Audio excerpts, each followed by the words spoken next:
Namaste friends, I got a juicy topic for you today. Meat eating in Ramayan, truth or hoax? Did Rama eat meat in the Ramayan? By the YouTube channel Project Shivoham. I'm gonna let you know what I think about the whole meat eating topic. I'm gonna make lots of friends here, but lots of enemies too, and that is fine.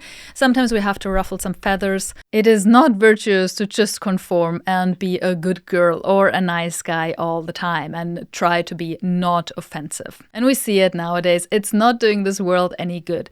So we can agree to disagree on things, but we still have to recognize that we're fighting belief systems, not the actual human being. So that is important when we comment about things and debate things, that it's not getting personal. Because in the end, everything is a belief system unless we have actually the direct experience about it. But everything, just check any topic you believe in regards to religion, politics, science, whatever. It's all based on belief. And it's nothing wrong, but that's just how it is. So we have certain belief systems that we can for ourselves verify or not. And once we verify it for us and we know it's true, then it comes with a certain kind of peace because we know it's true, right? Like we know. So we don't have to be angry about it. We can only be angry about something if our belief is not rooted in something very, very deep. Anyways, I shall stop my rant here, my introduction. Let's find out what Project Shivoham has to say about meat eating. The most detailed narration of one of such ritual is, like I said, the Grihapravesham of Bhagwan Sri Ram, Ma Sita and Lakshmana into their ashram on Chitrakuta Parvatam. As Lakshmana kills the black antelope and roasts it on fire as Medhyam, as preparation towards a sacred offering. The next, this is what happens. Vanyair mulyaihi falair mulyaihi pakvair mamsair yadha vidhi adbhir japaischa vedoktau dharbhaischa sasamit kushaihi. The translation is Rama, Sita and Lakshmana with their auspicious qualities please the devatas by offering flowers from the forest along with fruits, roots, cooked meat, pakvair mamsai, cooked meat and water and prayers from the sacred Vedas. Vedoktau, the second line, the word that I highlighted in black. Vedoktau, as said in the Vedas. Vedoktau, they performed their Griha Pravesham and started living in that ashramam on Chitrakuta Parvatam. Do you know the name of the wheel in Indian flag? It is not Ashoka Chakra. We colloquially call it as Ashoka Chakra, but is actually Dharma Chakra. Dharma is always represented with a wheel because it constantly moves or changes. And for the times of Ramayanam, having meat as part of the Griha Pravesha Paddhati is acceptable. It is a custom back then. But for the times that we live in now, it has changed totally. And nobody will serve meat or offer meat during Griha Pravesham today. That does not mean that things were the same back then. Hope you get my point. After all these examples, it is beyond doubt that Bhagwan Sri Ram did consume meat. There is absolutely no ambiguity, zero ambiguity. It is not my interpretation, it is not extrapolation. It is straight down written in black and white. That meat was indeed consumed by Bhagwan Sri Ram, Ma Sita and Lakshmana Swami. All three of them. Now let us take the counter arguments where it says that Bhagwan Sri Ram did not consume meat. And let us try to understand what's the truth in that. Now let's take that episode where Bhagwan Sri Ram bids farewell to his mother Kaushalya before the start of his exile. And these are the words of Bhagwan Sri Ram. Chaturdarshahi Vashani Vastyami Vijane Vane Madhumula Falaih Jivan Hitva Munivada Amisham. I shall live in the forest like a sage for 14 years, living with roots, fruits and honey and abstaining from meat. This is the general translation that you would find online. The word Amisham is directly translated to not having meat. Now let us see what's the actual meaning of Amisham. If you simply open a Sanskritam dictionary and try to find the meaning for Amisham, it gives, yes, very much that it means flesh or non-vegetarian food.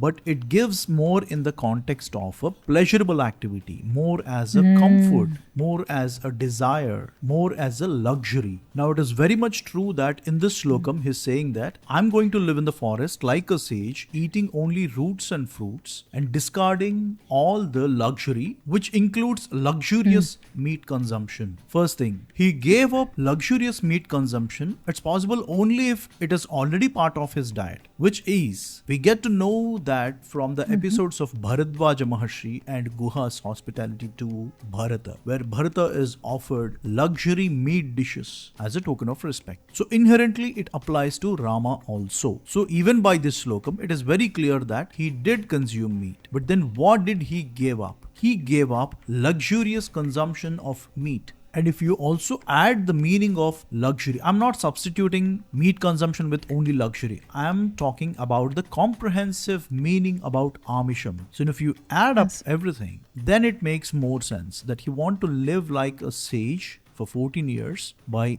just subsisting on honey, fruits and roots, and hitvat munivad amisham, just like a muni or a sage, hitva, to sacrifice, amisham, luxury. Now that luxury could be even meat consumption or any other luxury. Another important counter argument that Bhagwan Sri Ram did not consume meat comes from the episode of Hanuman narrating to Ma Sita the situation of Bhagwan Sri Ram. Namamsam raghavo bhukte na chapi madhusevate vanyam suvihitam nityam bhuktam ashrita panchamam. The translation is, Rama is not eating meat nor drinking madhu. I'll come to what madhu means. Rama is not eating meat nor drinking madhu. He takes only the 1/5 of a meal in the forest. Couple of things to unpack again here. Hanuman is explaining about Rama's situation post abduction of Ma Sita. Now all the meat consumption or hunting the antelope or deer, whatever that I explained, happens as long as Ma Sita and Rama were together. Now post abduction of Ma Sita, maybe he did not consume meat, even as part of the Vedic rituals. Maybe he stopped performing the rituals. I don't know. We cannot interpret from Ramayana. But for sure,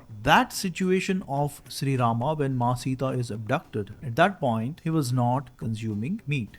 Moving further, when Hanuman, in search of Ma Sita, gets into Ravana's palace, there he encounters a royal feast set for Ravana. And here, the entire elaboration about what all food, especially meat, was served for Ravana. Hanuman saw intoxicating drinks, meat of deer, buffaloes, wild boar, portioned and placed in the palace of Ravana. Hanuman also observed meat of pigs, goats, porcupine, deer, and peacock, preserved and marinated in certain kinds of salts, spices, and curds, well cooked for Ravana. Now the nuance here, what we need to observe is the meat when it is described for Ravana or the meat and fish when described for Bharata offered by Guha. In both these instances, it's kind of a gastronomy. The narration clearly gives indications of luxurious royal feasts. But when Bhagwan Sri Ram is consuming meat, it is always given as medhyam, a very simple roasted meat on fire and offered as a prasad to that specific Vedic ritual. And moving forward, Sundarakanda 11th Sarga gives the most elaborate details about food in entire Sri Ramayana.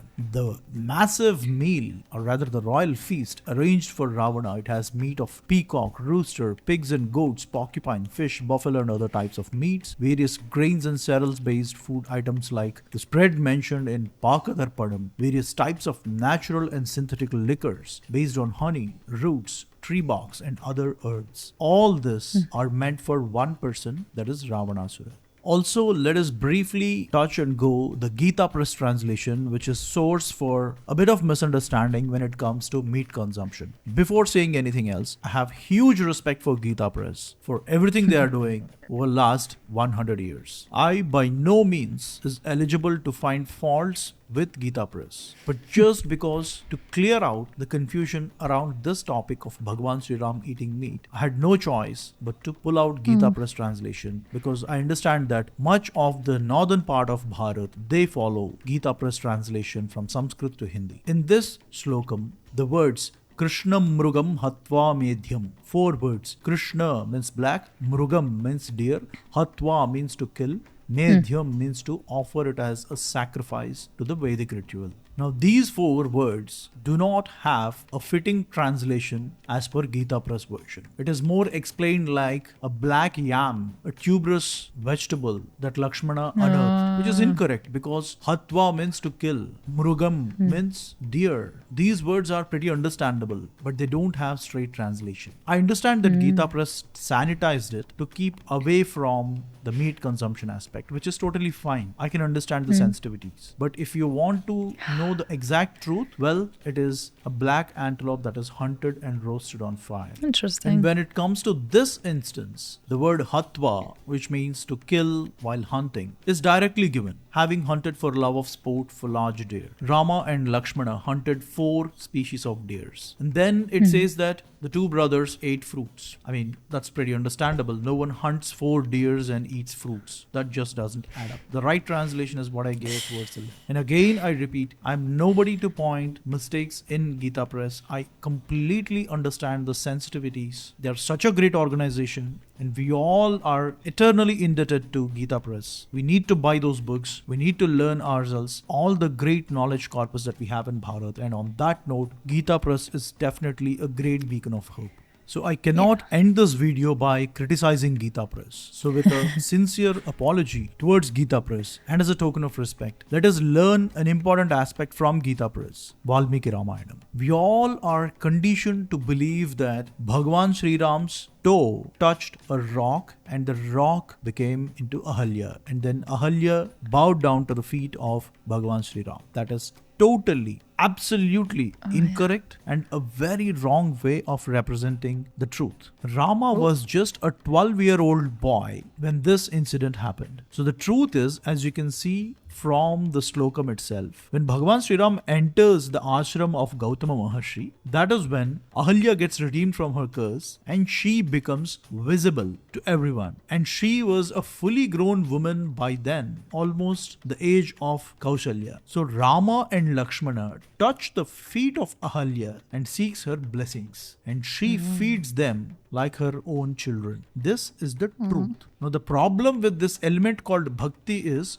we over-exaggerate and we over-romanticize the character of Rama in a very godly fashion. That is absolutely incorrect. By portraying Rama as a god in Ramayanam, what we are missing is he, being the richest kid in the empire, has a very dear friend in a fisherman called Guha. Such a grounded and down-to-earth person was Rama. Those great characters, transcending all the varnas and everything what we call today as caste discrimination. None of that exists during the times of Ramayana. In fact, Guha was the first person he encounters who is outside of his family when he first gets into exile, and he gets very emotional with Guha. He hugs him. There are many instances when Rama really gets down and emotional. Sometimes Ma Sita picks him up. Sometimes Lakshmana picks him up. The character of Rama is very, very normal, like a normal human being. He was a 12-year-old boy, and how do you expect that a character like Sri Rama will let a fully grown woman like Ahalya touch his feet? These are all fictional representations. This is called mythology. Itihasa is Bhagwan Sri Ram touching the feet of Ahalya and Ahalya feeding Bhagwan Sri Ram as her own son. This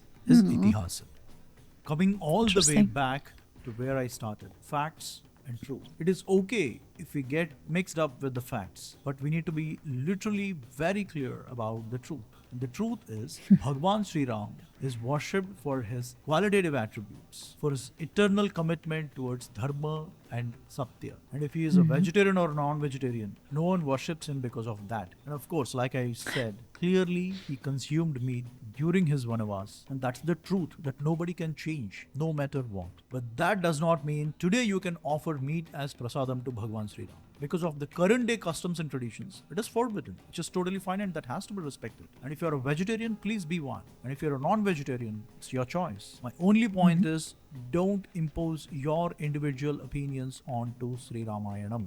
instead of hating me or this video, I would suggest you to read Valmiki Ramayanam for its truth and facts. And maybe out of the bhakti, you can read any other versions like Ramcharitamanas or Kamba Ramayanam. That's up to you. But Valmiki Ramayanam is always the most reliable source. And every single word in Valmiki Ramayanam holds a very deep meaning. All we need to do is question and question and question. Let me give you an example. Whenever it comes to food, this slokam is often recited. Apavitraha pavitro va sarvavastham gatopi va smared pundarikaksham sabahyam tarah suchihi. The translation is, if anyone is impure or even in any other conditions, just by remembering Pundarikaksha, one attains both internal and external purity. Pundarikaksha is one of the names of Sri Mahavishnu. Now, a simple question that we need to ask is, why is it given as Pundarikaksha? Why not Narayana or Sri Mahavishnu or any of the other 1,000 names from Vishnu Sahasranamam? None of that is given in this slokam.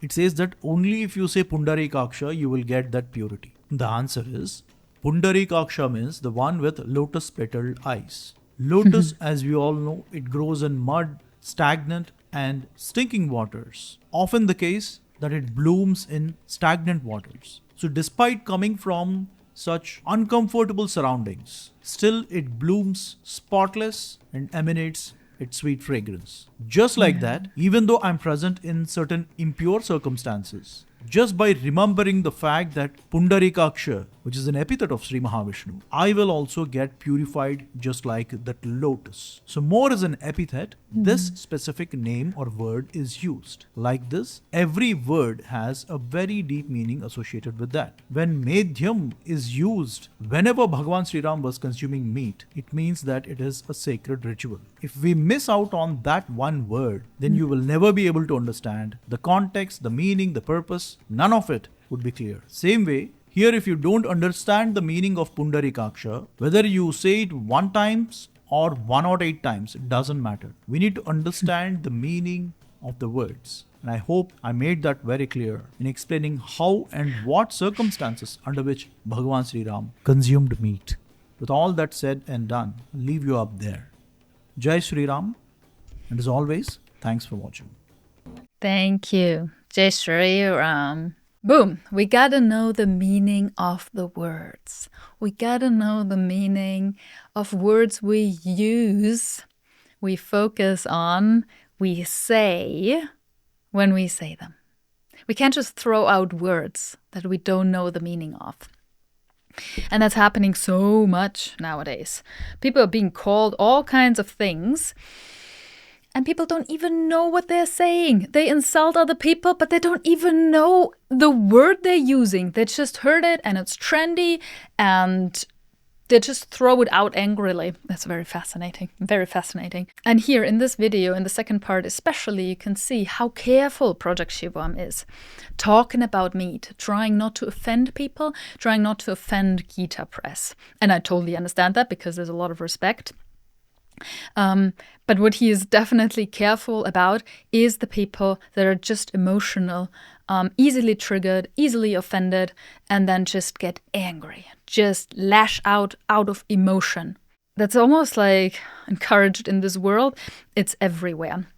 And I think that's it leads to a big downfall.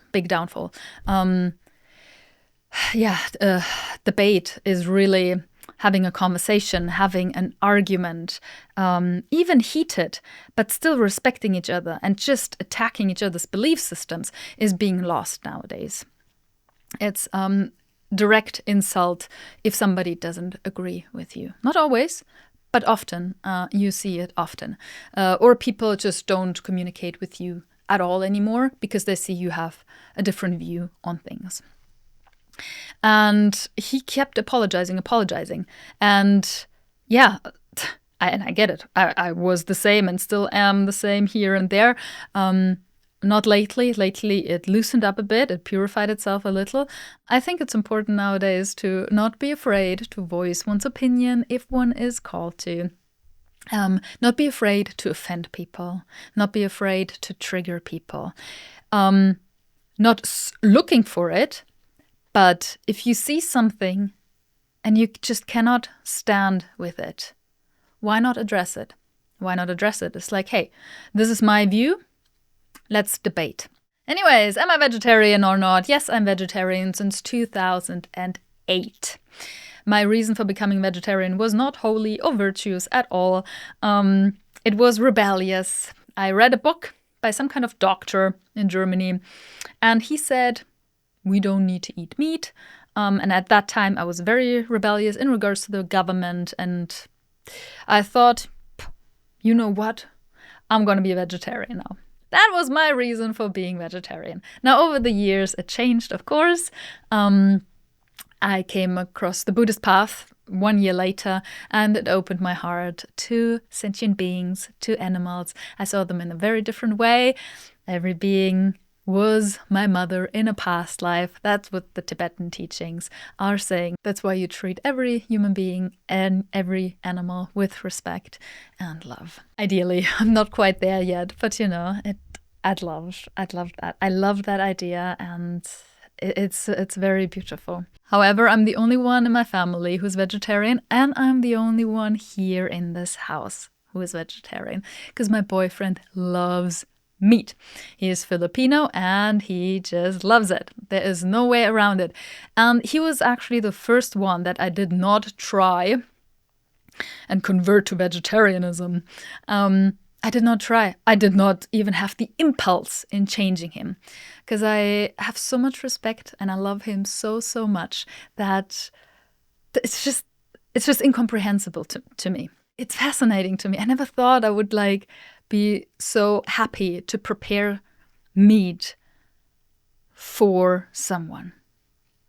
But it is because I look up to him. He's an amazing, amazing human being, and he treats me so well, with so much love, so much gentleness and firmness when it is required.